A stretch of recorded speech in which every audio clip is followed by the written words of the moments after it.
Hello everyone, welcome to my mini blogs. তো আজকের দিনটি ছিল 11ই জানুয়ারি। আমি আমার অনেক পুরনো বান্ধবীর সাথে দেখা করতে যাচ্ছিলাম।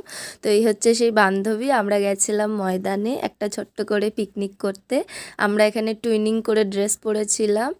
আর এখানে দেখো ময়দানটা কি ভালো লাগছে দৃশ্যটা। তো তারপর আমরা অনেক আড্ডা দিলাম পাঁপড় খেতে খেতে। দেন ও আমার জন্য ফুল পাড়তে গেছিলো আর এনেও ছিল। আর এইভাবে আমার চুলটাকে সাজিয়েছিল। তারপরে আমরা অনেক ফটো তুলেছি, রিলস বানানোর প্রিপারেশন করছিলাম। আর আমরা এখানে এত মজা করছিলাম এইভাবে। দেন আমরা একটু লাঞ্চ করলাম। আমরা খেতে খেতে ভীষণ আড্ডা দিচ্ছিলাম। দেন আমার আরেকটা ফ্রেন্ড এসেছিল রিদ, তার সাথেও অনেক আড্ডা দিয়েছে। তারপর আমরা বাড়ি ফিরছিলাম, তখনই একটা ফটোগ্রাফার আমাদের অনেকগুলো পিকচার তুলে দিয়েছে আর সেগুলি পোস্ট করা রয়েছে অলরেডি। তো তারপর আমরা মেট্রো করে বাড়ি ফিরছিলাম। তো তোমাদের যদি আমার ভিডিও এরকম ভালো লেগে থাকে, সাবস্ক্রাইব ফর মোর। ততক্ষণ টাটা বাই।